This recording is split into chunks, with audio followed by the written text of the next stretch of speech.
चलो भाई, आ चुके हैं हम क्वेश्चन नंबर 13 की तरफ। देखते हैं क्वेश्चन नंबर 13। नेक्स्ट पार्ट का वीडियो मैंने बोला था क्वेश्चन नंबर 13 से शुरू करेंगे। देखिए, there are 5 seats in a car. चलिए एक कार बना लेते हैं। ड्राइंग पे कोई ध्यान नहीं देगा। 5 सीट है ना भाई। ये 1 2 3। चलिए कार को छोटा कर लेते हैं। ये देखिए 5 सीटर कार दिख रहा है आप लोग को।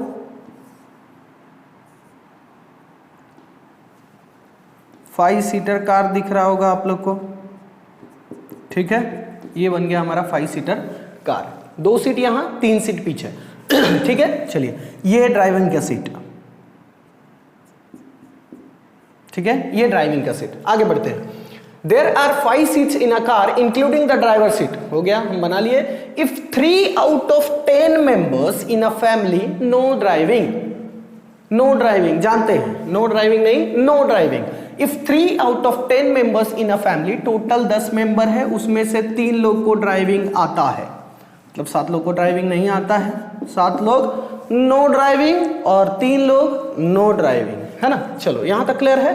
तो ये 3, आगे बढ़ते हैं। In how many ways 5 person out of 10 members can be arrange in the row. लोग 10 अरेंज करना है मुझे, सीट 5 है, कैसे अरेंज करूंगा। अब एक बात को समझना, बिना ड्राइवर के तो आप गाड़ी को लेके जा नहीं सकते। मतलब ये 3 में से एक तो इधर चाहिए। तो आप बोलते हो ठीक है ना भाई, 3 में से कोई एक आ जाओ। 3P1 into. अब कुछ बच्चे कितने समझदार होते हैं ना, डायरेक्टली बोलेंगे बचा हुआ 4 सीट है, 7 लोग हैं, तो 7P4 करके मैं आंसर ला दूंगा। कैसे भैया, ये जो 2 बच गए हैं, ये लोगों ने कोई गुनाह किया है क्या? ड्राइविंग सीख के कोई गुनाह हुआ है इससे? नहीं ना, ये लोग भी जाएंगे। इसमें से मान लो एक इधर बैठ गया, तो हमारे पास अब ऑप्शन कितने बचे हैं? 7 लोग ये और 2 इनमें से, तो 7 + 2। मेरे पास टोटल ऑप्शन कितने हैं? 9। और सीट कितना है? 4। मैं बोलूंगा 9P4। क्लियर हुआ सबको? 3P1, क्योंकि 3 में से एक ड्राइवर चाहिए ही चाहिए। मान लो 3 में से एक ड्राइवर यहां आके बैठ गया, तो बचा 2 और इधर बचा 7। तो ये 9 में से हम 4 को सेलेक्ट करेंगे, मतलब 9 में से 9 लोग को 4 सीट पे हम अरेंज करके देंगे। कैलकुलेशन देख लो। 3P1 का वैल्यू 3, 9P4 कैलकुलेट करते हैं। 9 8 7 6। ये मेरा शॉर्टकट है, आप लोग फार्मूले के थ्रू कीजिएगा जिस तरीके से भी कर सकते हैं। 9 8 = 72 और 7 6 = 42। 2 2 = 4, 7 2 = 14, 4 2 = 8 और 7 4 = 28, है ना। 3024 कैलकुलेट कर लेंगे। 4 3 = 12 and 3 2 = 6 7 0 and 3 3 = 9। 9072 ways, total 9072 ways होंगे। कहीं कैलकुलेशन में दिक्कत हो जाए भाई, तो आप लोग कैलकुलेटर पे कीजिएगा, ये रट के मत कीजिएगा, आप कैलकुलेटर यूज कीजिएगा। मेरा बताने का मुद्दा सिर्फ यहाँ तक रहता है, बाकी कैलकुलेशन में आपको वीडियो में जल्दी बता देता हूँ।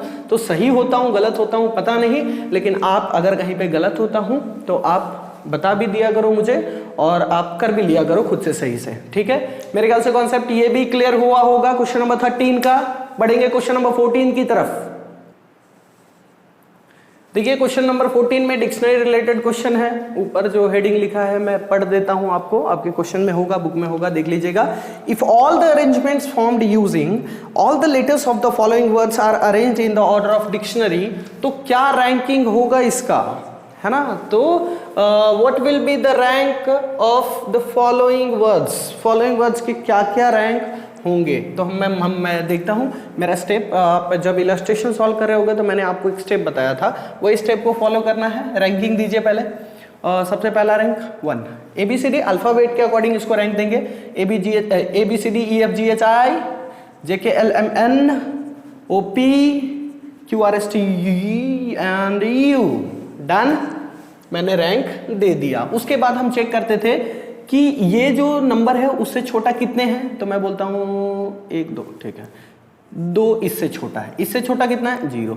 इससे छोटा कितना है? इसके आगे 0। इससे छोटा इसके आगे 0। इससे छोटा इसके आगे 0। अब हम लाइन से करते थे 0 factorial, 1 factorial, 2 factorial, 3 factorial, 4 factorial. Practice करना पड़ेगा भाई, प्रैक्टिस कर लेना, आपका हो जाएगा, है ना। ये करेंगे मल्टीप्लाई करेंगे, ठीक है, ये करेंगे कुछ नहीं, ये करेंगे कुछ नहीं, ये करेंगे कुछ नहीं, ये करेंगे क्योंकि जीरो से मल्टीप्लाई करेंगे तो वैल्यू तो जीरो ना, तो जीरो, ये खत्म। ये यहाँ मेरा बचा 2 और 4 फैक्टोरियल का वैल्यू होता है 24, तो 24 इंटू 2 कितना हो गया 48। समझ में आया 48। तो क्या ये मेरा रैंकिंग है डिक्शनरी का? नहीं, हम लिखेंगे 48 + 1 दैट इज 49th रैंक होगा इसका। क्लियर हो गया होगा सबको? बढ़ते हैं नूरी की तरफ। ABCDEFGHI, फर्स्ट रैंक इसको देता हूं, सेकेंड रैंक इसको देता हूं, NOPQR और फोर्थ रैंक इसको। चेक करेंगे इससे छोटा कितना 1 लिखेंगे 1, इससे छोटा 3, इससे छोटा 1, इससे छोटा 0। अब हम 0 फैक्टोरियल से शुरू करते हैं। 0 factorial, 1 factorial, 2 factorial, 3 factorial. Clear हो रहा है? जितने भी बढ़ते जाएंगे 4 फैक्टोरियल, 5 फैक्टोरियल, 6 फैक्टोरियल जितने भी होंगे भाई, हमको टेंशन नहीं है। चलो कैलकुलेशन कर लेते हैं। ये करोगे 0 आएगा, सब में प्लस कर देना, बीच बीच में बीच में मत करो, यहीं पे लिख देना तुम, ठीक है? ये सबको प्लस करना रहता है। इसका वैल्यू 0 प्लस, इसका वैल्यू 1 प्लस 3 इंटू 2 फैक्टोरियल मतलब 3 2 जा 6 प्लस इसको करोगे 3 2 जा 6, ये कितना आ जाएगा 6 12 13 13 आया। क्या यही आपका रैंक है? नहीं, 13 + 1 एक क्लास में प्लस कर देंगे तो बस वही हमारा आंसर हो जाएगा 14th रैंक। इलस्ट्रेशन में करा चुका हूं तो कोई कॉन्सेप्ट नहीं बता रहा हूं, कुछ भी नहीं बता रहा हूं, फटाफट कराते जा रहा हूं। A first rank, second rank, third rank, fourth rank, 5 rank. सबको क्लियर है? क्या करेंगे? रैंकिंग देने के बाद चेक करेंगे इससे छोटा कितने हैं, 1 2 3 3 लिख देंगे, इससे छोटा 1, इससे छोटा, आगे ही चेक करेंगे पीछे नहीं चेक करेंगे, आगे, इससे छोटा 2, इससे छोटा 0, इससे छोटा 0। 0 factorial, 1 factorial, 2 factorial, 3 factorial and 4 factorial करते जाएंगे। इसका वैल्यू 0 प्लस इसका वैल्यू 0 प्लस इसका वैल्यू करोगे तो 4 आएगा, इसका वैल्यू करोगे 3 फैक्टोरियल 6 हो जाएगा, इसका वैल्यू करोगे 24 और 24 इंटू 3 72, इसको टोटल कर दोगे 10 82 आएगा। क्या यही आपका रैंक है? नहीं, +1 करेंगे, जो फाइनल आंसर आता है उसमें +1 करके हम निकाल देंगे, 83rd रैंक हमारा आंसर होगा।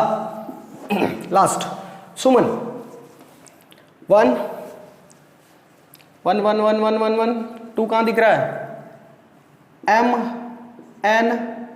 MNOPQRSTU 5 इस तरीके से दिख रहा है। सबसे पहले हम लेटर ऑफ द वर्ड को रैंकिंग देते हैं। रैंकिंग देने के बाद हम क्या चेक करते हैं कि कितना, इस लाइन से चेक करते जाएंगे इसके आगे कितना वैल्यू इससे छोटा है, कितना है 3, इससे 3, इससे 1, इससे कोई नहीं छोटा है भाई, 1 के बाद 3 है, छोटा थोड़ी है ये, इससे छोटा। क्लियर? अब लिख देते हैं हम 0 factorial, 1 factorial, 2 factorial, 3 factorial, 4 factorial. इसको करेंगे हम 0 आएगा, इसको करेंगे 0 आएगा, इसका वैल्यू 2 आएगा, सबके बीच में प्लस लगाते चलना। 6 3 18 प्लस 24 इंटू 3 72। टोटल कर लो भाई, ये क्या आ गया बीच में? अच्छा ये प्लस नहीं लिखा मैं। इसको करोगे 90 92। क्या यही आपका आंसर? नहीं, बहुत समझदार हो आप लोग। 93rd rank. Okay, question number 14 हमारा कंप्लीट हो चुका है। अब बढ़ेंगे हम क्वेश्चन नंबर 15 की तरफ। स्टेप देख लेना भाई, क्या क्या कर रहा था मैं।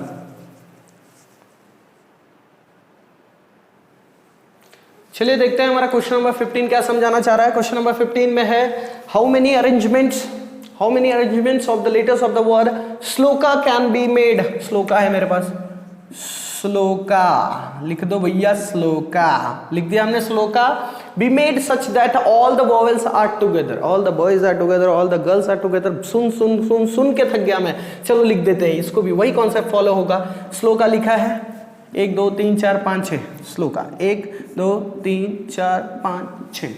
क्या लिखा है? All the vowels are together. चलो तो ये तो बनाने की जरूरत ही नहीं है फिर। All the vowels are together, vowels कौन से हैं? एक ये है वोवेल्स और एक ये है वोवेल। दोनों बोलता है कि मैं साथ में रहूंगा, तो मैं इसको कितने तरीके से मैं अरेंज कर सकता हूं।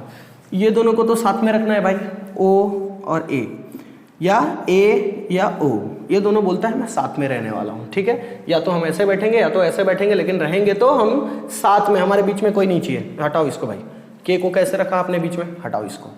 ठीक है, बात समझ में आ रहा है। तो ये मेरे लिए क्या मैं बोल सकता हूँ, ये दोनों एक यूनिट हो गया मेरे लिए, ये दोनों मेरे लिए क्या हो चुका है, एक यूनिट। मतलब अरेंजमेंट करने में मेरे को आसान हो गया। अगर ए को कहीं भेजूंगा तो वो ओ के साथ में ही जाएगा, या ओ को भेजूंगा तो ए उसके साथ में ही जाएगा।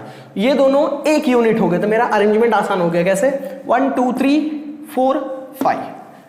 कितने तरीके से इसको अरेंज कर सकता हूं, 5 फैक्टोरियल, दैट इज क्या बोल सकता हूं मैं, 5p 5a में इसको मैं अरेंज कर सकता हूं। यहां एक और चीज, ओ ए या ए ओ, मतलब ये दोनों आपस में सफल कर सकते हैं। तो इसके लिए मैं लिखूंगा 2p2, दो जगह दो लोग, 2p2। इसका कैलकुलेशन करोगे 5p5 करोगे तो आपका आंसर आएगा 120, इंटू 2p2 करोगे 2, आंसर आएगा आपका 240। टोटल आपके पास 240 रास्ते हैं भाई। ठीक है, बात क्लियर हुआ होगा। बढ़ेंगे question number 16, last question of this video. चलिए देख लेते हैं कि क्वेश्चन नंबर 16 हमसे क्या करवाना चाह रहा है भाई। पढ़ते हैं क्वेश्चन को। बहुत बड़ा क्वेश्चन ना, पूरा टफ कर देगा, सबसे टफ क्वेश्चन है ये। ध्यान से देखेंगे, ध्यान से समझेंगे। देखो क्या लिखा है, 7 speaker ABCDEF are invited to deliver a speech. कितने लोग हैं, 1 2 3 4 5 6 लोगों को बुलाया गया स्पीच देने के लिए। आइए स्पीच दीजिए। In a program speakers have to deliver speech one after the other.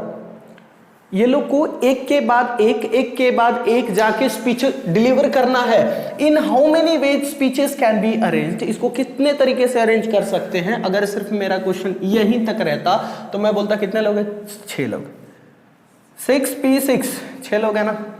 जैसे तैसे जाओ भाई, तो 6p6 वे में अरेंज कर देते। लेकिन यहां पे एक चीज आपको देखने को मिल रहा होगा कि if the speaker be has to deliver his speech immediately after A के बाद डायरेक्टली कौन जाने वाला है, B। देखो A के बाद कौन जाने वाला है, B। ये चीज आपको दिखा। चलिए बाकी ये लोग जो हैं CDEF, ये लोग तो अपने मनमौजी चलते रहेंगे। ठीक है, तो जो भी हैं कौन कौन बचा हुआ है, ABCDEF, है ना। चलिए आगे देखते हैं। मेरे पास ऑप्शन कितने बन गए, मतलब ए को भेजूंगा तो डायरेक्टली कौन जाएगा, इसके बाद बी। तो क्या मेरे को इसको अरेंज करने की जरूरत है, नहीं, क्योंकि बी क्या बोलता है, एक गाना सुना होगा आपने, तोड़े से भी टूटे नहीं भाई, धर्मवीर की जोड़ी। तो बस ये धर्मवीर है, ये धर्म है, वीर बोलता है मैं इसके पीछे जस्ट जाऊंगा स्पीच देने, बात खत्म। तो मेरा ऑप्शन क्या हो गया, अरेंजमेंट मेरा आसान हो गया। कैसे, मेरे पास ऑप्शन कितने, 1 2 3 4 5 ही तो ऑप्शन है। ए को भेज दो, साथ में बी भी चला जाएगा। इसको अरेंज करने की जरूरत है क्या, कहीं बीच में नहीं। 1 2 3 4 5, मैं बोलूंगा इसका आंसर होगा 5p5। अब बच्चे बोलेंगे सर जैसे आपने उसमें ओ और ए को कर दिया, ए और ओ का कर दिया, तो आप क्या कर दो सर, इंटू 2p2। मैं बोलूंगा नहीं करूंगा, तो अब आप मुझसे लड़ाई करने लगोगे। लेकिन मैं बताता हूं रीजन भाई, आप गुस्सा मत हो, क्योंकि उसने क्या बोला, बी जो है वो ए के बाद ही जाएगा, ए बी ही होगा, बी ए नहीं हो सकता। बात को समझने की कोशिश करना है, ए बी ही होगा, बी ए नहीं हो सकता। बी ने ऐसा थोड़ी बोला कि मैं ए के पहले जाऊंगा। बी ने क्या बोला, B has to deliver his speech immediately after A, immediately after A, not before A.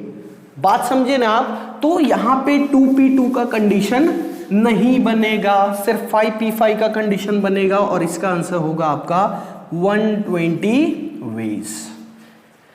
I hope कि ये चीज आपको समझ में आई होगी। नहीं समझ में आई होगी तो एक बार सर पटकना, फिर से पढ़ना, फिर से करना, समझ में आ जाएगा। बहुत ज़्यादा टफ नहीं है भाई। ठीक है, 6.1 हम यहाँ पे कंप्लीट कर रहे हैं। अगले वीडियो में हम कॉम्बिनेशन के साथ शुरू करेंगे, बहुत जल्द शुरू करूँगा। ठीक है, तब तक के लिए साइनिंग ऑफ।